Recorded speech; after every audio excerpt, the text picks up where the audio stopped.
अस्सलाम वालेकुम। मेरा नाम डॉक्टर आसा कामरान है। आज की इस वीडियो में हम IUTPI के बारे में बात करेंगे, यानी intrauterine transperitoneal insemination. ये भी बेसिकली IUI से मिलता जुलता एक प्रोसीजर है। आज उसकी तफसील के बारे में हम जानेंगे। हम देखेंगे IUTPI किन पेशेंट्स में किया जाता है, इसका सक्सेस रेट क्या है और इसको करने का तरीकाकार क्या है और ये किस तरह IUI से मुख्तलिफ है और इसकी सक्सेस क्या होती है। IUTPI भी IUI की तरह उन पेशेंट्स में किया जाता है जिसके अंदर इनफर्टिलिटी चल रही है, यानी मियाँ बीवी को इकट्ठे रहते हुए साल से ज़्यादा अरसा हो गया लेकिन अभी तक प्रेगनेंसी नहीं हुई, या माइल्ड एंडोमेट्रियोसिस है, हस्बैंड की रिपोर्ट में मोटिलिटी या काउंट मामूली सी लो है। उस तरह की कंडीशन में अगर हमल नहीं ठहरा तब कर सकते हैं। इसके अलावा ऐसे पेशेंट्स जिनमें ट्यूब ओपन है लेकिन दवाइयाँ खाने के बावजूद भी प्रेगनेंसी नहीं हो रही, तो उसमें भी IUTPI का प्रोसीजर किया जा सकता है।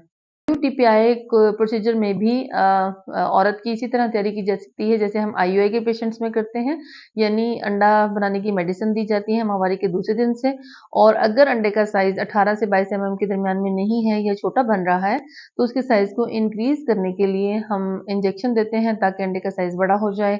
और जब अंडे का साइज 18 से 22 mm के दरमियान में पहुंच जाता है तो इसको मिच्योर करने के लिए इंजेक्शन या ट्रिगर शॉट दिया जाता है जिसमें 2 पिपरजिन के इंजेक्शन शामिल हैं, और उस इंजेक्शन लगाने के 36 से 40 आवर्स के बाद हम IUI या IUTPI करते हैं। इस तरह ओवरी के अंदर 1 से 2 एग होना ज़रूरी है इस प्रोसीजर के लिए, और इसमें भी सीमन को जब लैब में रेडी किया जाता है तो उसमें डेड और इमोटाइल स्पर्म्स को अलग कर दिया जाता है।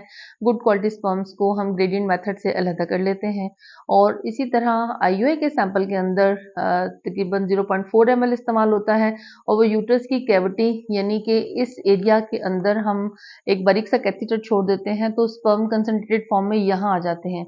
लेकिन IUTPI में क्या होता है कि जो कैथेटर के जरिए स्पर्म्स को पेरिटोनियल कैविटी के अंदर पहुंचाया जाता है, इसमें हमें जो सीमन का सैंपल वॉल्यूम होता है वो ज़्यादा चाहिए, यानी जो हमने सैंपल रेडी किया है उसको डाइल्यूट करके 10 से 15 के 20 ml तक कर लिया जाता है, और वो धीरे धीरे यहाँ से इंसेमिनेट करते हैं, और कोशिश होती है कि इसको थोड़ा प्रेशर से भेजें ताकि यहाँ कैविटी से ये बाहर आए, और इस तरह से हमल ठहरने का चांस IUI के मुकाबले में इससे 4-5% इंक्रीज हो जाता है। IUI और IUTPI में सिर्फ सीमन जो प्रिपेयर किया जाता है उसमें एक तो वॉल्यूम का फ़र्क है, और दूसरा इसके अंदर उसकी टेक्निक का फ़र्क होता है कि जब हम इसमें सीमन को इंजेक्ट करते हैं तो इसको डाइल्यूट कर लिया जाता है कल्चर मीडियम के साथ, और कल्चर तकरीबन 10 ml मिनिमम और मैक्सिमम 20 ml तक आहिस्ता आहिस्ता हम यूट्रस के अंदर इंजेक्ट करते हैं।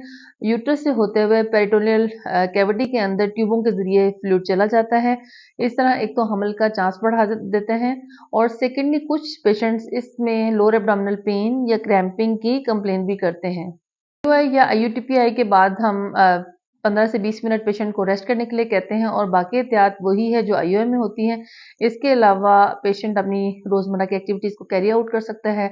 कुछ फिर प्रोजेस्टेरॉन की सपोर्ट दे दी जाती है, और 2 हफ्ते बाद हमल का टेस्ट एडवाइस कर दिया जाता है। IUI की सक्सेस 15 से 20% होती है।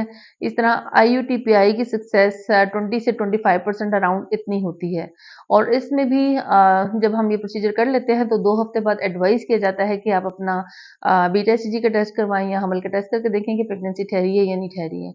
इसमें भी हम जैसे IUI हम कहते हैं कि आप अगर एक दफ़ा में सक्सेसफुल नहीं हुआ तो उसके बैक टू बैक 3 से 4 साइकिल कम से कम लें। तो इसमें भी IUTPI में भी यही एडवाइस किया जाता है कि आप 4 टू 5 साइकिल जो है बैक टू बैक लें ताकि किसी न किसी साइकिल में आपकी प्रेगनेंसी हो जाए और आप इनफर्टिलिटी जैसे मसले से जान छुड़ा सकें।